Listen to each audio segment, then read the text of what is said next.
Si votre micro-ondes a cessé de fonctionner, ne l'apportez pas directement au service technique ou ne le jetez pas avant d'avoir regardé cette vidéo. Les amis, comme vous pouvez le voir, ce micro-ondes ici ne s'allume absolument pas. Regardez, j'appuie sur les boutons et il ne donne aucun signe de vie, aucune lumière, aucune réaction.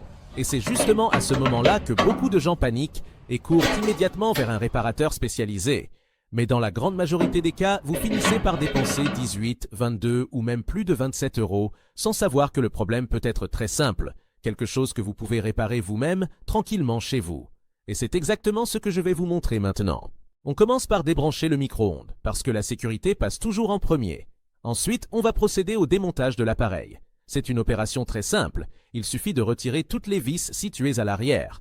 Je suis déjà en train de les enlever une par une, calmement.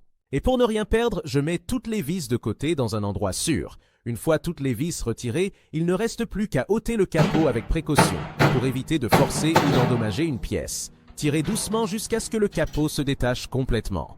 Et voilà.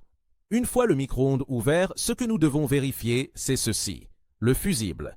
Ce petit composant essentiel à la protection de l'appareil est grillé. On voit bien qu'il est cassé et qu'il ne tient plus. C'est une panne très courante lorsque le micro-ondes ne s'allume plus du tout. Mais bonne nouvelle, ce fusible est très facile à trouver. Vous pouvez l'acheter dans des magasins de bricolage, des boutiques d'électronique ou même en ligne. C'est un fusible de 20 ampères, exactement comme celui que je vous montre ici. Et le mieux, il coûte en moyenne seulement 0,55 à 0,75 €. Passons maintenant au remplacement. J'ai ici un fusible neuf de 20 ampères également. Le changement est super simple. Il suffit d'insérer le nouveau fusible exactement à l'endroit de l'ancien. Une fois cela fait, testons pour voir si cela a fonctionné. Je rebranche le micro-ondes. Et regardez ça, la lumière s'allume déjà. L'affichage fonctionne à nouveau. Pour être sûr que tout marche bien, je place un verre d'eau à l'intérieur et j'allume le micro-ondes pendant quelques secondes. L'eau commence déjà à chauffer. C'était bien ça les amis, un simple fusible grillé.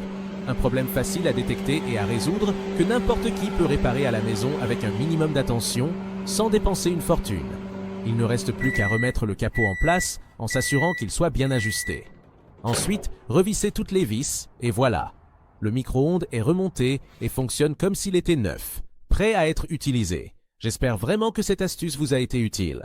Si c'est le cas, n'oubliez pas de laisser un petit like et de partager cette vidéo avec quelqu'un à qui cela pourrait aussi servir. À très bientôt pour une nouvelle astuce si Dieu le veut.